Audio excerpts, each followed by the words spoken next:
En octubre de 1828 se elige a los representantes de la Asamblea que debía crear la Constitución.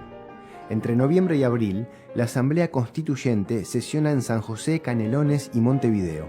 Tardaron 6 meses en redactar la nueva Constitución, que sería jurada el 18 de julio de 1830. Cuando uno tiene que hacer la primera constitución de un país, ¿hay como un orden a seguir? No sé, se empieza por el nombre, después por el escudo, después por quiénes son habitantes, dónde termina el Estado. En el caso nuestro, ¿cómo fue eso? En 1830 el tema del nombre del país fue un problema. Se manejó Estado de Solís, Estado oriental de caudaloso Río de la Plata, que aparte tenía un problema de orientación geográfica quien propuso ese nombre. El uso del oriental implicaba ir al pasado artiguista, al pasado de la provincia oriental, y fue verdaderamente muy importante. Y bueno, fue una de las cosas que quedó, Estado oriental de la República, Estado oriental del Uruguay, ¿verdad? ¿No se decía República Oriental del Uruguay? En la Eso recién cambió en 1918. Es interesante ver que el proyecto de reforma constitucional tenía que ser examinado por Brasil y Argentina, le tenían que dar el ok. E incluso Brasil y Argentina se reservaban en el derecho durante 5 años, si había conflictos armados en Uruguay, de intervenir. Esto ha llevado a mucha gente a sostener que la verdadera fecha de la independencia uruguaya es el 18 de julio, pero de 1835. Es el momento en que Uruguay queda plenamente reconocido como un país independiente, como un sujeto de derecho internacional. ¿Y cómo fue el festejo acá el 18 de julio de 1830? Yo traje aquí, Isidoro de María era un muchachito de 15 años y nos lo relata. Figuraos la Plaza de la Matriz, como era entonces, con la mayor parte de los edificios que la circundaban de tejado, bajos o altos.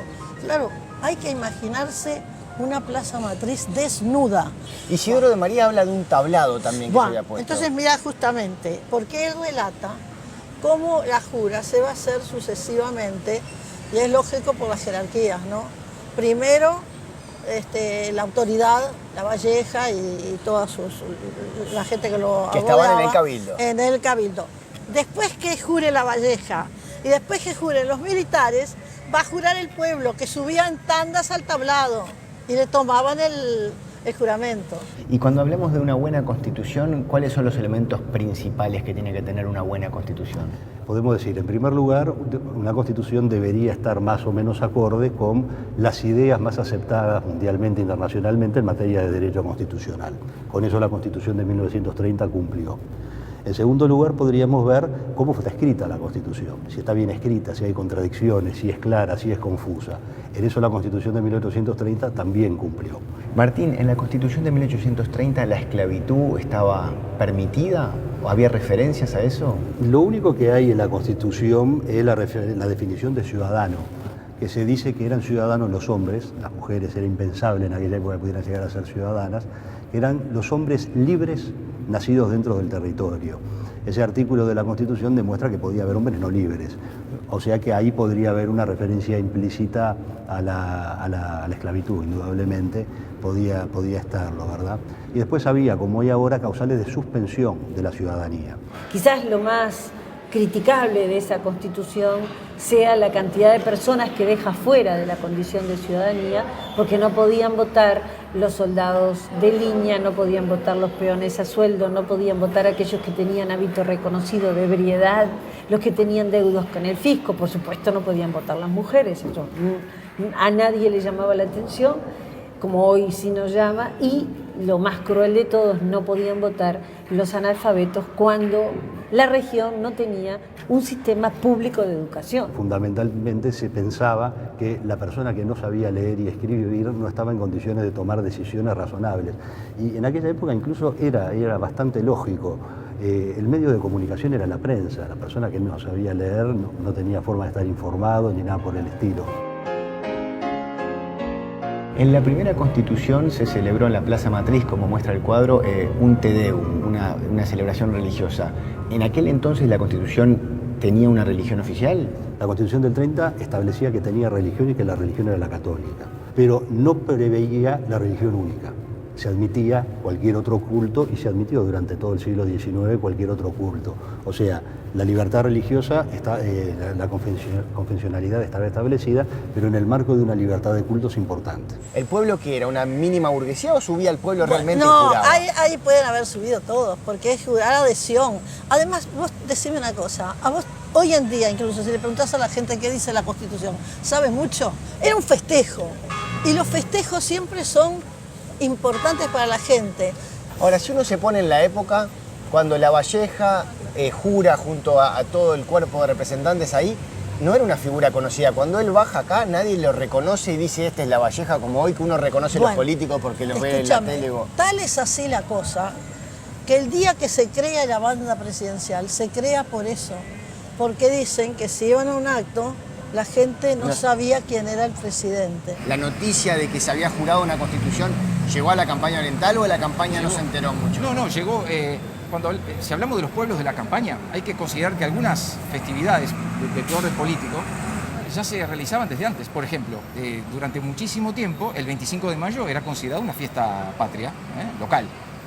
Y la prensa de los años 26, 27, 28, la prensa republicana registra que en Mercedes, por ejemplo, o que en Canelones, el 25 de mayo hubo una celebración pública, y lo mismo sucedió con los hechos del 30.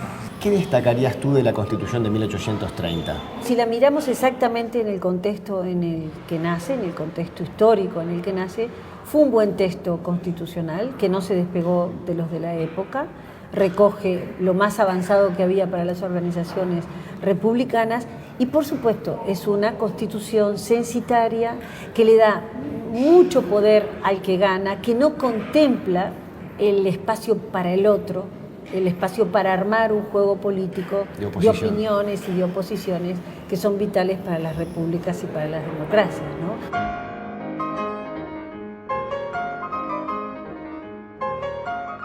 ¿Queda algo de la primera Constitución hoy? Yo diría que quedan algunos principios básicos, verdaderamente importantes, de los que hay que defender. Por ejemplo, principio de separación de poderes. Y por supuesto el respeto de la voluntad popular. Las bases de un sistema democrático están clarísimamente establecidas en la Constitución de 1830 y en líneas generales se mantienen hasta hoy.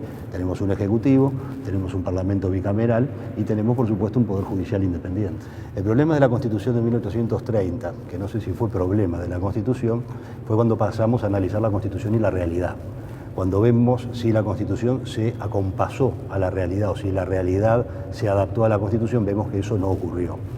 Salvo esos primeros 5 años de paz forzada, porque nadie quería armar lío en el Uruguay porque podía intervenir Brasil o Argentina.